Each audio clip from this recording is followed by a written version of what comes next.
Kita renungi malaikat.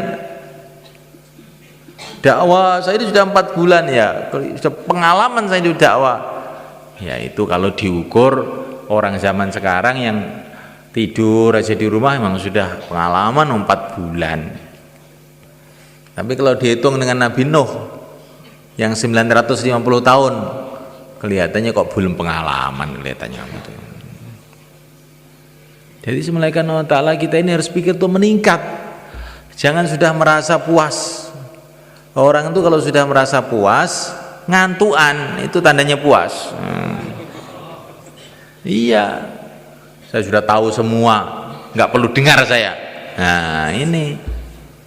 Sedangkan yang mulia Nabi Agung Sallallahu Alaihi Wasallam senantiasa berdoa, Robbi zidni ilma, ya Allah tambahilah aku ilmu. Tambahilah aku ilmu. Rasulullah yang pengalaman sudah melebihi para nabi, melebihi para rasul, melebihi para malaikat, masih merasa kurang. Lah kita ini lo taunya apa? Kok sudah merasa cukup sehingga ngantuk saja? Ya nggak semua kan? Ya. Nah malaikat Allah Ta'ala, para nabi, para rasul, orang-orang yang mulia, para sahabat, pengikut mereka, orang-orang yang mulia, itu merasa amalannya itu masih kurang. Tapi kita perasaannya sudah cukup. Saya ini sudah banyak, pahala saya sudah banyak, saya sudah sholat saya sudah berapa tahun, puasa saya sudah berapa kali Ramadan, zakat saya sudah berapa ton itu ya. Nah. Akhirat itu loh semalekan selama-lamanya. Kalaupun kamu tuh punya amalan bagaimanapun banyaknya, kalau kita ini memandang negeri akhirat, kalau kita ini memandang apa yang kita cari sebetulnya, yang kita cari itu adalah ridho Allah, yang kita cari itu surga Allah, kita akan malu dengan amalan kita ini. Ada orang dalam satu hadis mulai kan, ada orang ibadah terus menerus zaman dulu ini sebelum umat ini, ibadah terus menerus 500 tahun. Maka malaikat Jibril cerita kepada baginda Nabi, nanti orang ini sampai hari kiamat. Belum ini, tapi sudah diceritakan oleh malaikat Jibril kepada Nabi.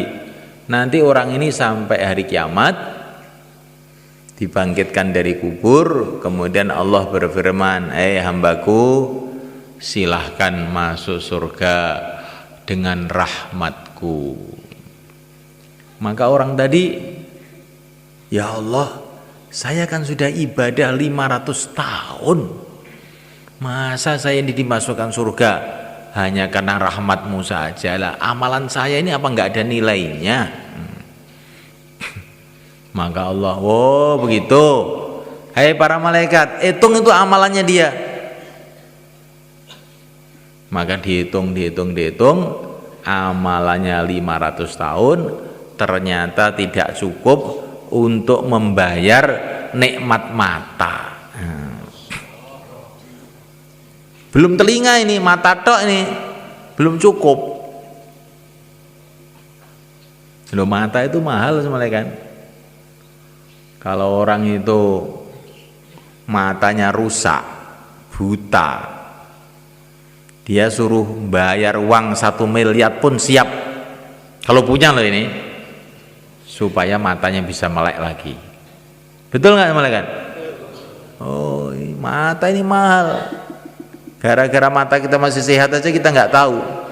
Coba kalau matanya udah redup dan kamu punya uang 1 miliar, bayar 1 miliar, mata kamu melek lagi, sehat lagi. Iya, saya siap. Kalau nggak siap, gara-gara nggak punya duit, nggak sehat. Nah itu ibadah 500 tahun, ternyata untuk membayar matanya saja nggak cukup.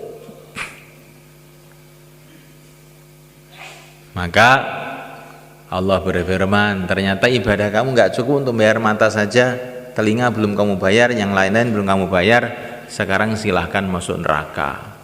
Maka dia berteriak, ya Allah, ya Allah, ampuni saya ya Allah, masukkan kami ke surga dengan rahmat-Mu. Oh ya, silahkan masuk surga dengan rahmat-Mu. Kamu itu sebenarnya orang baik, tapi kok ada sombongnya kamu itu. Kurang lebihnya tuh begitu. Jadi kita ini walaupun amal mamanya 500 tahun pun nggak ada apa-apanya dibanding yang ingin kita beli, yaitu surga Allah. Jangan merasa sudah cukup, oh nggak ada apa-apanya itu. Kita ini seperti orang mau beli mobil Mercedes baru, bawa uang 5 rupiah.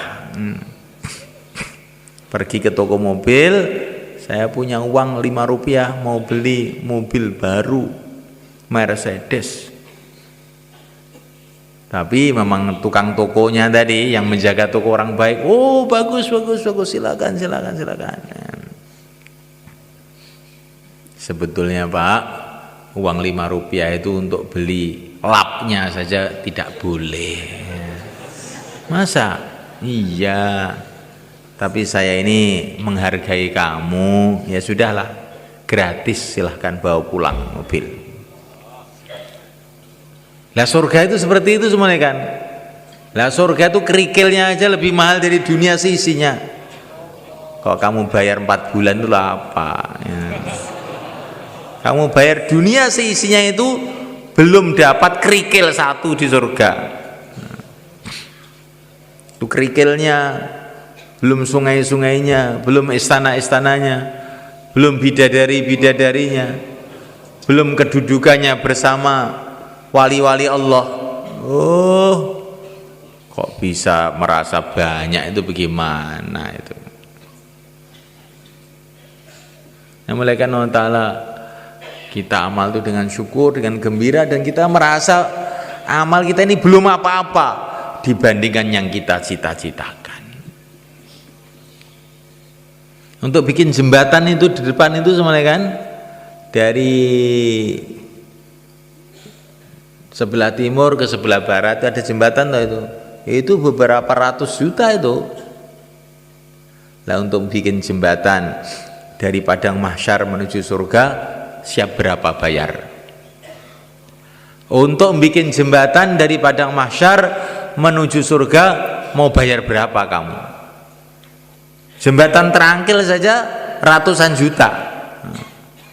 Jembatan menuju surga kok nggak mau bayar, itu bagaimana? Jadi semuanya Allah SWT, ini perbandingan ini maksudnya bukan mau membanding-bandingkan, tapi supaya kita ini ada semangat untuk meningkatkan usaha akhirat kita ini. Insyaallah malaikat. Hari berganti hari, bulan berganti bulan, tambah dekat kita kepada akhirat. Rasulullah sudah menunggu kita di sana. Ana faratukum alal haud, kata Nabi, saya tunggu kamu di telaga Kautsar. Nabi sudah menunggu kita, para sahabat menunggu kita, mbah-mbah kita menunggu kita.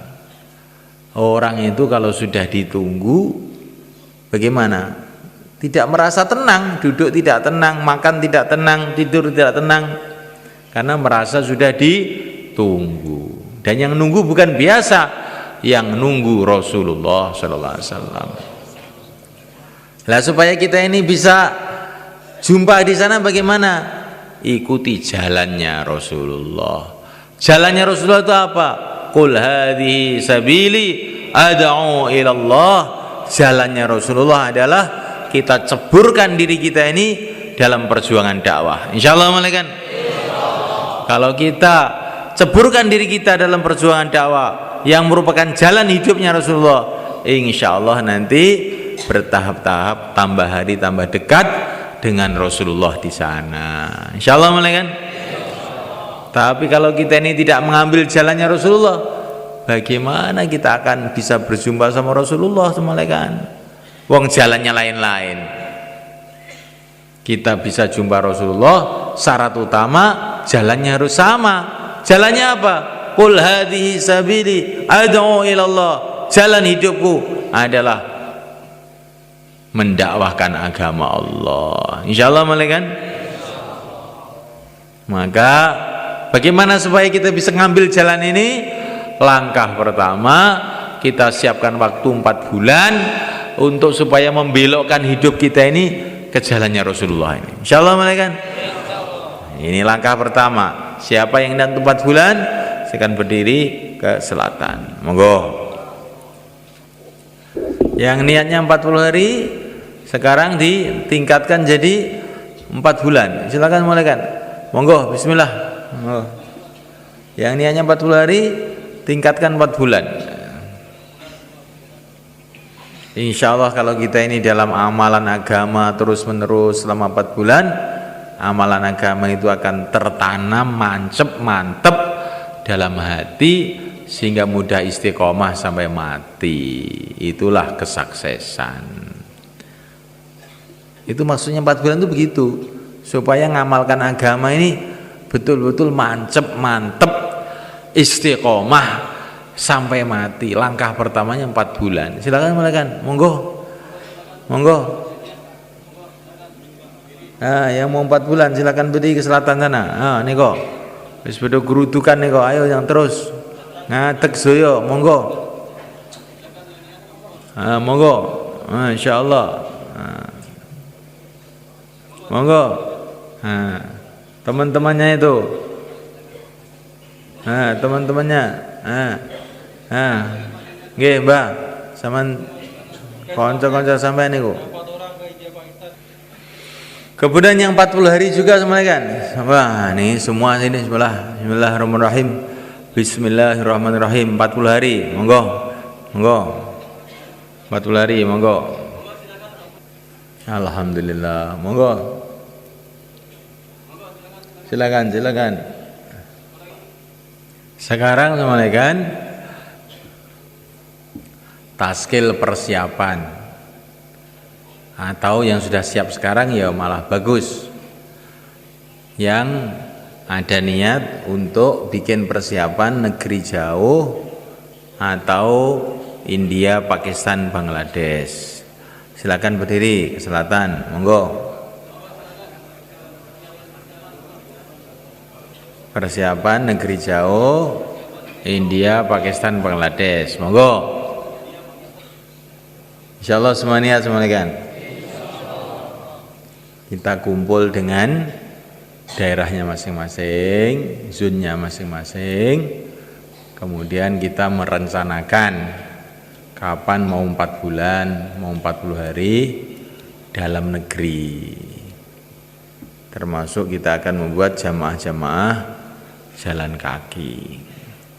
Selagi kita dalam persiapan, kita senantiasa akan dapat pahala perjuangan, mulai kan. Maka buat persiapan. Jamaah Januari, Februari, Maret, April, Mei, Juni, begitu. Insyaallah mulai kan. Sebelum kumpul dengan daerahnya masing-masing, sekarang 4455. Apa yang disampaikan tadi diulang-ulang coba.